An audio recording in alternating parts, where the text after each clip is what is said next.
આજ સવારથી એક જ ચર્ચા આખા અમદાવાદ શહેરમાં ચાલી રહી છે કે શહેરમાં દીપડો દેખાયો, દીપડો દેખાયો, દીપડો દેખાયો. વાત સાચી છે. શરણદીપ સોસાયટી ગુમા પાસે આવેલી છે, ક્લબો 7 પાસે, અને એ સોસાયટીમાં દીપડો રાત્રે આવ્યો હતો. સીસીટીવી ફૂટેજ છે, પ્રત્યક્ષદર્શીઓ પણ છે. આવડા ઓડિટોરિયમ પણ ત્યાંથી થોડું નજીક જ આવેલું છે ને ક્લબો 7 તો કોણ નથી જાણતું. ખૂબ ફેમસ છે, રહેણાંક વિસ્તાર છે, અને ત્યાં દીપડો આવ્યો હતો. લોકોની અવર જવર પણ ત્યાં રહેતી હોય છે. હવે સવાલ એ થાય કે અમદાવાદ શહેરમાં દીપડો કેવી રીતે બને? પણ તમને ખબર છે, આ કોઈ પહેલી વાર નથી કે જ્યારે અમદાવાદ શહેરમાં દીપડો દેખાયો હોય અથવા અમદાવાદ શહેરની આસપાસ દીપડો દેખાયો હોય. હવે આ દીપડો આવતા જ અફરાતફરી મચી ગઈ, ભાગદોડ મચી ગઈ, લોકોમાં ડર પેસી ગયો અને વન વિભાગના પણ અધિકારીઓ આવી ગયા. કાંકરિયા ઝૂના ડિરેક્ટર આર.કે. સાહુ સાહેબ પણ આવી ગયા અને બધાએ તપાસ શરૂ કરી. ડ્રોનથી તપાસ કરવામાં આવી, પાંજરા મૂકવામાં આવ્યા. થોડી વાર માટે તો એવું લાગ્યું કે જાણે આખા અમદાવાદના વન વિભાગનું અથવા તો આસપાસનું તંત્ર છે એ આખું અહીંયા પહોંચી ગયું છે અને દીપડાને પકડવા માટે ખૂબ મહેનત કરી રહ્યું છે.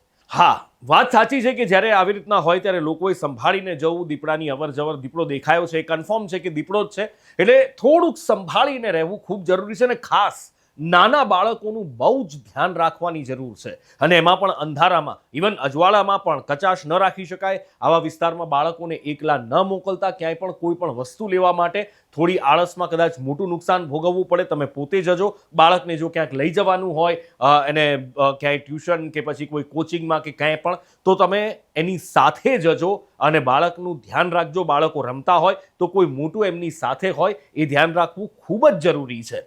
અને દીપડા માટે પાંજરા ગોઠવવામાં આવ્યા છે. આ જે દીપડો દેખાયો છે એ 8 થી 9 વર્ષનો હોય એવું લાગી રહ્યું છે. અને દીપડાની એક ખાસિયત હોય છે કે એ એક રાતની અંદર, રાત્રે નિશાચર પ્રાણી છે, નોક્ટર્નલ પ્રાણી છે, એટલે રાત્રે એની મૂવમેન્ટ સૌથી વધારે હોય છે. 5 થી લઈ અને 50 કિલોમીટરનું અંતર એ એક રાતમાં કાપી શકે છે. અને આની પહેલા દીપડા ક્યાં ક્યાં દેખાયા હતા એની વાત કરું. 8 સપ્ટેમ્બર 2021 જ્યારે સાણંદના સનાથલ ગામની સીમમાં રાત્રે દીપડો દેખાયો હોવાના સમાચાર વહેતા થયા. આસપાસના વિસ્તારમાં ફફડાટ ફેલાયો અને વન વિભાગની ટીમને દીપડાના પગમાર્ક મળ્યા હતા. અને વન વિભાગનો સ્ટાફ દીપડાને પકડવા માટે દોડતો થયો હતો. અને એવું કહેવાયું કે એ વખતે એક નીલગાયનું મારણ પણ આ દીપડાએ કર્યું હતું. એના થોડા જ દિવસો પછી 24 સપ્ટેમ્બર 2021ના દિવસે દશક્રોઈના વિસલપુરની આજુબાજુ દીપડો દેખાયાની ચર્ચા હતી. અને ત્યાં સુધી કે માદા દીપડો હતો ને એની સાથે 2 બચ્ચા પણ દેખાયા હતા. એક વિડીયો વાયરલ થયો હતો. વન વિભાગે તપાસ શરૂ કરી હતી અને એ તપાસ પછી, જો કે દીપડો તો વન વિભાગને મળ્યો નહોતો, પણ એ એક રહસ્ય બનીને રહી ગયું કે ખરેખર આ વિડીયો સાચો હતો, અહીંનો હતો, ક્યાંનો હતો. એ પછી 16 જાન્યુઆરી 2021ની રાત્રે વસ્ત્રાલની આસપાસ દીપડાના પગના નિશાન જોવા મળ્યા. લોકોને સાવચેત રહેવા, કામ સિવાય બહાર ના જવા, વગેરે વગેરે એ ચેતવણી આપવામાં આવી હતી. જો કે પછીથી વન વિભાગે એવો ખુલાસો કર્યો હતો કે આ દીપડો નહીં પણ જરખ હતું, પણ કન્ફર્મેશન હજી સુધી લોકોને અસમંજસ છે કે ખરેખરમાં એ હતું શું.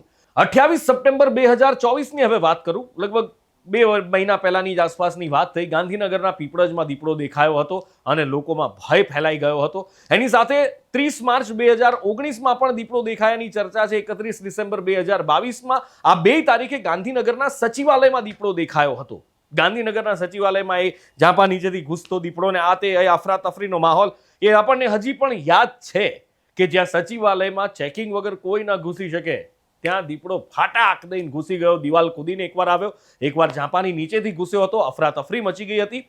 એ પછી 14 નવેમ્બર 2025માં પાલજમાં દીપડો દેખાયો હોવાની પણ ચર્ચા છે. અને એ વખતે ગ્રામજનોમાં ફફડાટ ફેલાયો હતો. એક પૂર્વ સરપંચ એમના ફાર્મ હાઉસમાં એમણે દાવો કર્યો હતો કે દીપડાએ એમના 2 પાડાને, એટલે કે ભેંસના 2 બચ્ચાને મારી દીધા હતા. હવે દીપડો હતું, જરખ હતું, એ બધી ચર્ચાઓ ઘણી બધી ચાલી હતી અને એને સમર્થન મળ્યું હતું. વન વિભાગે તપાસ પણ કરી અને કંઈ મળ્યું નહોતું. પણ આ વખતે દીપડો સીસીટીવીમાં કેદ થયો છે. પણ આ પહેલાનો જે આખો તમને બધા જેટલા પણ વિસ્તાર કયા, એ બધા જ વિસ્તાર તમે જુઓ, ગામ હોય, સચિવાલય હોય, એની એક ખાસિયત રહી છે. સાબરમતી નદીના કિનારે આ વિસ્તારો છે. સાબરમતી નદીના કિનારે કોતરોમાંથી આ બાજુ છેક અરવલ્લીથી લઈ, હિંમતનગરથી લઈ અને અહીંયા સુધી એ દીપડાની અવર જવર રહેતી હોય છે, ગાંધીનગર સુધી. અને એટલે નદીના કિનારે કિનારે જે કોતરો હોય, ઝાડીઓ હોય, એમાંથી દીપડા અવર જવર કરતા હોય છે ને ગાંધીનગર પહોંચતા હોય છે. પણ આ વખતે જ્યાં દીપડો પહોંચ્યો છે એ સોસાયટીથી નદી ઘણી દૂર છે. તો પછી દીપડો પહોંચ્યો કેવી રીતે? આ વિડીયો મેપનો છે, એનાથી તમને એ સમજાવવાનો પ્રયત્ન કરું. આ જે સોસાયટી તમે જુઓ છો એ સોસાયટીમાં દીપડો દેખાયો છે. ત્યાંના સીસીટીવી ફૂટેજ પણ સામે આવ્યા છે. વન વિભાગ અત્યારે ત્યાં દીપડાને પકડવા માટે કામે લાગી ચૂક્યું છે. હવે ત્યાંથી તમે જુઓ તો થોડા જ અંતરે એક કેનાલ પસાર થાય છે અને આ કેનાલ આગળ જતા ગોધાવીની કેનાલ જે સાણંદને મળે છે એને કનેક્ટ થઈ જાય છે. એટલે એવી શક્યતા અત્યારે સેવાઈ રહી છે કે આ દીપડો સાણંદ બાજુથી આવ્યો હોઈ શકે છે. દીપડો વિડીયો સીસીટીવી આવ્યા છે, એમાં તમે જુઓ કે દીપડાને કૂતરા ભગાડતા પણ દેખાય છે. દીપડો ભાગતો દેખાય છે. સીસીટીવીની અંદર કેટલાક લોકો સાથે એન્કાઉન્ટર પણ થયું, એટલે કે સામસામે દીપડો અને લોકો આવી ગયા હતા ફૂટપાથ પર. પ્રત્યક્ષદર્શીઓનું કહેવું છે કે ગાડી લઈને જતા હતા, દીપડો ફૂટપાથ પર ડિવાઈડર પર વચ્ચે બેઠેલો દેખાયો નહીં, પછી ગાડીની લાઇટ આવી, અવર જવર થઈ એટલે એ ત્યાંથી ભાગી ગયો. એટલે બને કે આ કેનાલના રસ્તે દીપડો આવ્યો હોય અને આ સોસાયટી સુધી ખોરાકની શોધમાં એ પહોંચી ગયો હોય, કારણ કે દીપડાનું સૌથી પસંદીદા ભોજન કોઈ હોય તો એ છે કૂતરા. તમે જોજો, જે ગામમાં દીપડાનો ત્રાસ હશે ત્યાં કૂતરાની વસ્તી બહુ જ ઓછી હોય છે, કારણ કે દીપડા કૂતરા રહેવા જ ન દે અને મારીને ખાઈ જ જતા હોય. એનું ભોજન છે, એ ફૂડ ચેઇનનો ભાગ છે. પણ અહીંયા ઊંધું જોવા મળ્યું, કૂતરાએ દીપડાને ભગાડ્યો હતો. એટલે બની શકે કે દીપડાને કદાચ અહીંયા આગળ ભય લાગ્યો હોય અને એ અંતર કાપીને રાત્રે નીકળી પણ ગયો હોય. પણ એમ છતાં પણ તમે સાવધાની રાખજો. આ વિસ્તારના લોકો ખાસ પોતાના નાના બાળકોની તો બહુ જ સંભાળ રાખે એ જરૂરી છે, કારણ કે દીપડો એક એવું પ્રાણી છે જેને પોતાનું કદ, બહુ ચતુર છે આ, એને પોતાનું કદ કેટલું છે, પોતે કેટલું વજન ખેંચી જઈ શકે છે, ખૂબ સારી રીતે કેલ્ક્યુલેટ કરે છે. અને એટલા માટે એવો શિકાર શોધે છે જેને સરળતાથી મોઢામાં પકડીને એ લઈ જઈ શકે, ત્યાંથી ભાગી શકે.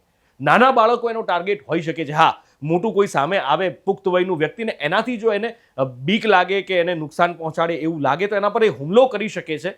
પણ બહુ ભાગ્યે જેવા સમાચાર મળ્યા છે કે કોઈ એડલ્ટને દીપડાએ મારી નાખ્યો હોય, એના હુમલામાં મૃત્યુ થયું હોય, એ પંજો મારી દે અને ત્યાંથી પોતાનો સ્વબચાવ કરીને ભાગી જાય. પણ બાળકોને દીપડા ઉપાડી જવાના અનેક કિસ્સાઓ બન્યા છે. એટલે ખાસ ફરી એકવાર કહું છું, નાના બાળકોનું ધ્યાન રાખજો.